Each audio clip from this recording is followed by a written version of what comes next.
Hi everyone. So today we're going to take some notes. Remember, these notes are not just a one and done type thing.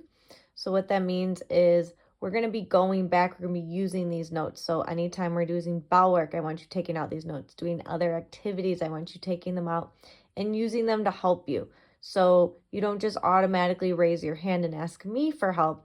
You look back at these notes, see if you can use them to help you come to the answer. It's really going to help you to understand the material better. It's going to help it stick in your brain better. So we're going to start, we're in module 16.1. The topic is data distributions, and our essential question is, how can we describe data distributions by their shapes? Okay, so we're going to start with 3-column notes. The first column, we're going to write vocab used in a sentence. Middle column, definition, and then right column, drawing. So the first word we're going to talk about is cluster. So cluster used in a sentence, we pitched a tent near a cluster of trees. The definition of cluster in the math sense is a group of data bunched together.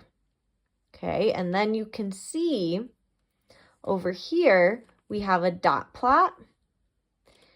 And you can see an example of a cluster where the majority of the data is clustered together. Pause the video if you need more time. Okay, next we have a gap. So gap in the real world, we use he escaped through a gap in the fence. Now in math, in our data set, we're saying a gap is an interval of data where there's no data. So for example, if we look at our dot plot, we have 2 gaps. We have a gap here at 2, and then we have another gap from 5 through 7.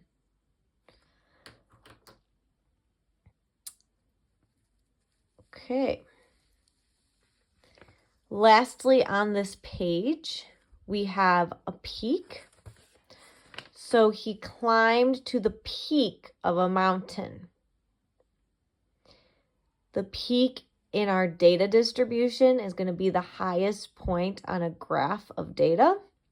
So if we look at this dot plot here, our peak would be right here because that is the highest point. There are 6 dots at 3, where the other numbers have less than that.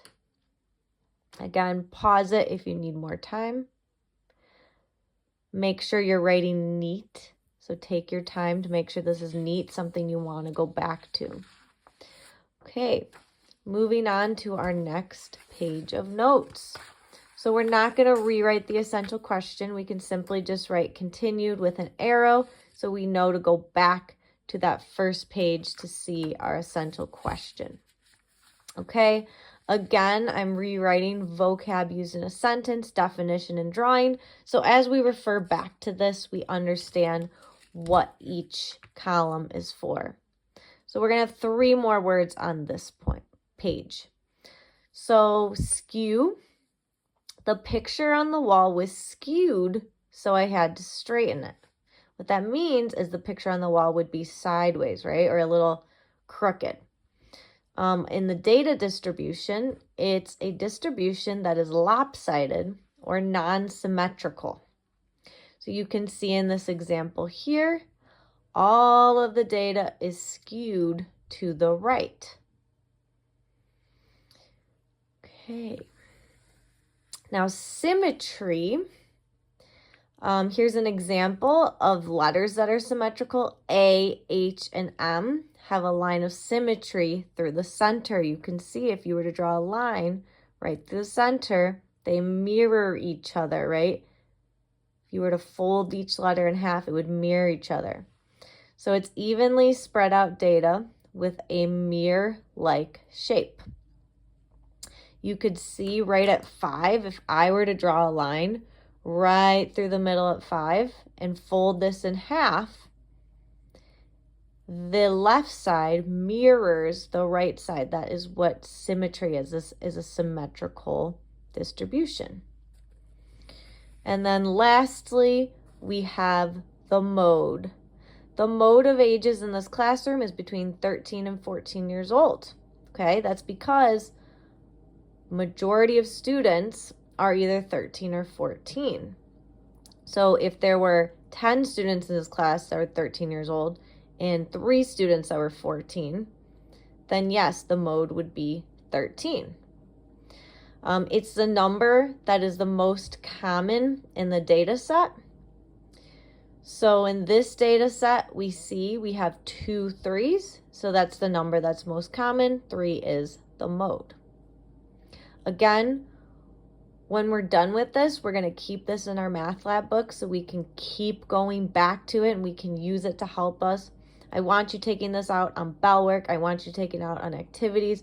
When I'm asking questions in class, I want you looking at this for the answer. It's going to help you.